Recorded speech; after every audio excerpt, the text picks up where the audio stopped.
ओम शांती. आजची तारीख आहे 20 जुलै 2026.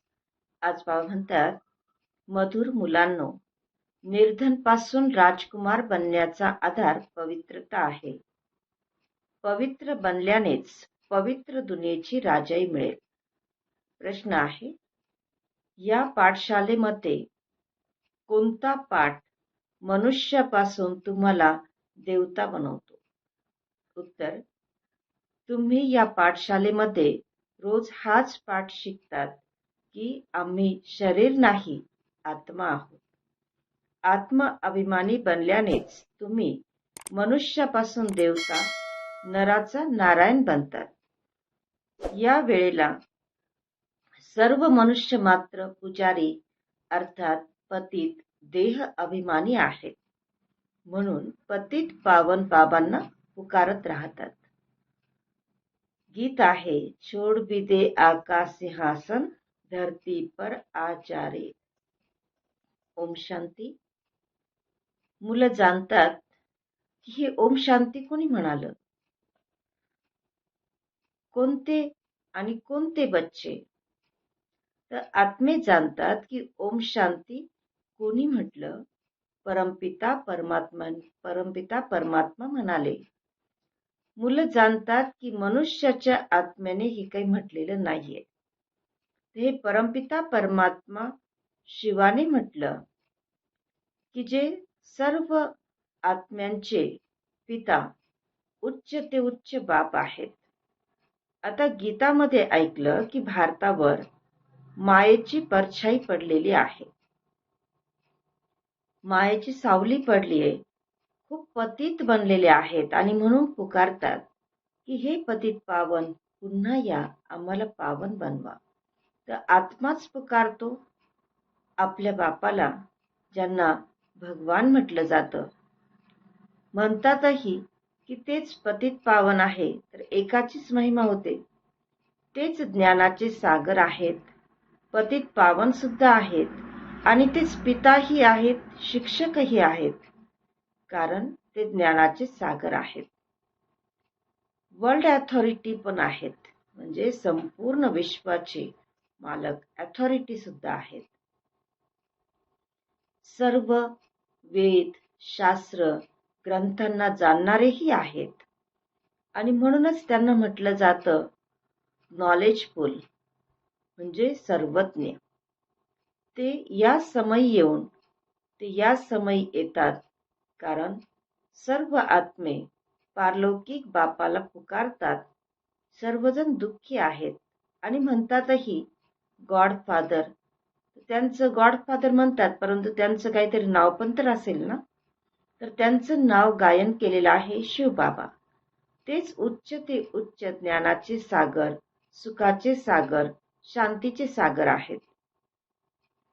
परमपिता परमात्मा ज्ञानाचे सागर ब्रह्माच्या द्वारे सर्व शास्त्रांचा सार समजावून सांगतात. ब्रह्मा, विष्णू किंवा शंकर यांचे सुद्धा ते रचयिता आहेत. ब्रह्मा, विष्णू, शंकर यांचे सुद्धा ते रचयिता आहेत. ब्रह्माला, विष्णूला ज्ञानाचा सागर म्हणता येणार नाही आणि शंकर जे आहेत त्यांना ज्ञानाचा सागर म्हणण्याचा प्रश्नच उठत नाही. आता ज्ञानाचा सागर कोण? तर निराकार उच्च ते उच्च परमात्मा हेच पतित पावन आहे. या वेळेला जेव्हा बाबा येतात तर म्हणतात की मुलांनो, आत्म अभिमानी बना. मी तुमचा बाप इथे आलेला आहे तुम्हाला हा पाठ शिकवण्यासाठी. ही पाठशाला आहे मनुष्यापासून देवता, नराचा नारायण आणि नारीची लक्ष्मी बनण्याची. बाबांना सर्व आत्मे बोलावतात की हे परमपिता परमात्मा, आता निराकारी दुनियेतून साकारी दुनियेमध्ये तुम्ही या, रूप बदला. तुम्ही निराकार आत्मे जेव्हा शरीरामध्ये येतात त्यावेळेला गर्भामध्ये येतात आणि पुनर्जन्म घेतात. बाबा समजावतात की तुम्हाला 84 जन्म गर्भातून घ्यायचे आहेत. एक शरीर सोडून दुसऱ्या गर्भामध्ये जायचं असतं. असे 84 जन्म घेतात आणि मी तर गर्भामध्ये येत नाही. साकार मनुष्याला कधीही भगवान म्हटलं जात नाही. भले सतयुगमध्ये लक्ष्मी नारायण आहेत तरी सुद्धा त्यांनाही भगवान म्हणता येणार नाही. हे तर उपाधी दिली जाते भगवान भगवती. कायद्यानुसार तर भगवान एक आहेत, रचयिता एक आहेत, बाकी सर्व देवी देवता आहेत. तर 5000 वर्षांची गोष्ट आहे. या लक्ष्मीनारायणाचं राज्य होतं. यांनाच महाराजा महाराणी म्हटलं जात होतं. भगवान कधी महाराजा बनत नाही. ते तर बाप आहेत की जे सर्व भारतवासियांना असं देवी देवता बनवतात. बाबा तर बाप आहेत, शिवबाबा बाप आहेत की जे येऊन भारतवासींना देवी देवता बनवतात. आता देवी देवता धर्मच नाहीये. याला म्हटलं जातं रावण संप्रदाय, कारण रावणाचं राज्य आहे. रावणाला वर्ष जाळतात, परंतु रावण कोण आहे? रावण जुना दुश्मन आहे, शत्रू आहे, हे जाणत नाही. पण न जाणताही त्यांना जाळतात, कारण तो खूप जुना दुश्मन आहे. पण यथार्थ रीती रावण म्हणजे काय हे कुणी जाणत नाही. शास्त्रांमध्ये त्याचं वर्णन सुद्धा नाहीये की रावण कोण आहे, कुणाला रावण म्हटलं जातं. फक्त 10 शिष्य दाखवतात. तर आपण आता यथार्थ रीतीने जाणतो की रावण कोण आहे. तर विकार म्हणजेच रावण, आणि आज विकारांचं राज्य आहे. 5 शिष्य जे दाखवले जातात ते स्त्रीचे आणि 5 पुरुषाचे, म्हणून 10 शिष्य रावणाला दाखवतात. तर या गोष्टींना कोणीही समजत नाही, जे आता आपण जाणतो. बाबा म्हणतात की निरंतर माझी आठवण करा, पावन बना, तर तुम्ही माझ्याकडे पुन्हा मुक्तिधाममध्ये माझ्या जवळ याल. या गोष्टींना तेच समजतील ज्यांनी कल्पापूर्वी या सर्व गोष्टी समजून घेतल्या होत्या. आणि ते तर हजारो आहेत. कोणी विचारतात की किती बीके आहे, म्हणजे किती ब्रह्मा कुमार कुमारी आहेत. तर त्यांना सांगा की हजारोंच्या अंदाजमध्ये आहेत. या दैवी झाडाची वृद्धी होत जाते. आता पुन्हा कलम लावला जात आहे आधी सनातन देवी देवता धर्माचा, कारण देवता धर्म आता नाहीये.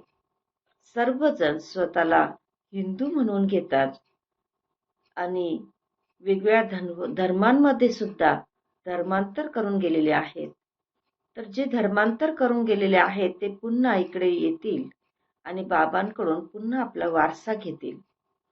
तुम्ही बेहदच्या बाबांकडे आलेला आहात, बेहदच्या सुखाचा वारसा प्राप्त करण्यासाठी, अर्थात मनुष्यापासून देवता बनण्यासाठी.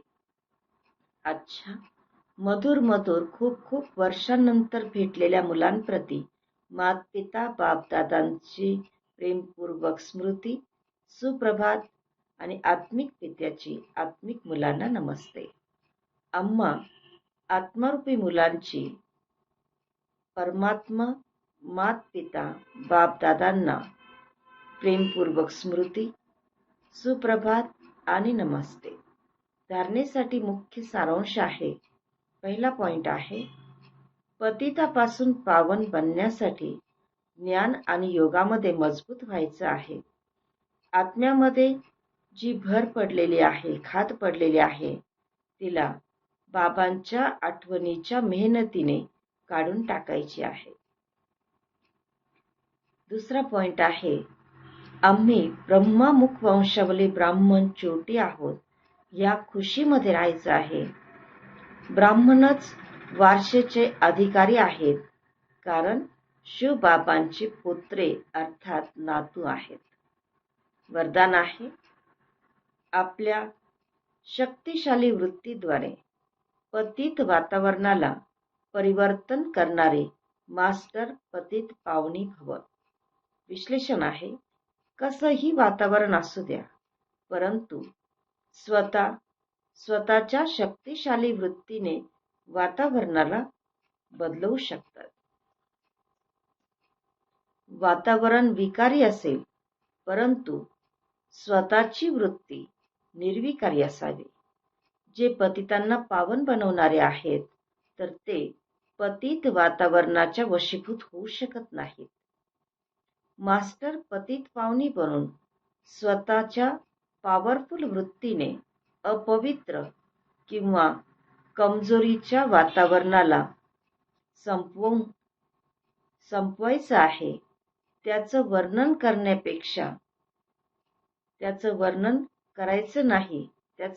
करण्यापेक्षा त्याला बदलवायचं आहे. कमजोर किंवा पतित वातावरणाचं वर्णन करणं हे सुद्धा पाप आहे. म्हणून त्याला परिवर्तन करायचं आहे. स्लोगन याचा सुविचार आहे, आता धरणीमध्ये परमात्म परिचयाचं बीज टाकायचं आहे, तर प्रत्यक्षता होईल. आजचा अव्यक्त इशारा आहे, ज्वालास्वरूप स्थितीमध्ये राहून शक्तिशाली आठवणीचं वातावरण बनवायचं आहे. योग म्हणजे शांतीची शक्ती. ही शांतीची शक्ती खूप सहज स्वतःला आणि दुसऱ्यांना परिवर्तन करते. यामुळेच व्यक्ती सुद्धा बदलून जातील, तर प्रकृती सुद्धा बदलून जाईल. व्यक्तींचा तर मुखाने आपण कोर्स करू शकतो, परंतु प्रकृतीला बदलवण्यासाठी शांतीची शक्ती म्हणजेच योगबल पाहिजे. योगामध्ये जेव्हा सर्व संकल्प शांत होतात आणि एकच संकल्प राहतो, मी आणि माझा. म्हणजे कोण? तर मी, आत्मा आणि माझा बाबा. तर ह्या संकल्पानेच वातावरण पॉवरफुल बनतं, शक्तिशाली बनतं. आणि यालाच शक्तिशाली योग म्हटलं जातं, की ज्या वेळेला फक्त आपण आत्मा आणि शिवबाबांची आठवण असेल, तर तो योग म्हणजे शक्तिशाली योग. बाबांच्या मिलनाची अनुभूती, त्याशिवाय बाकी सर्व संकल्प सामावले जावेत, तेव्हा म्हटलं जाईल की ज्वाला स्वरूप आठवण, ज्यामुळे परिवर्तन होतं. ओम शांती.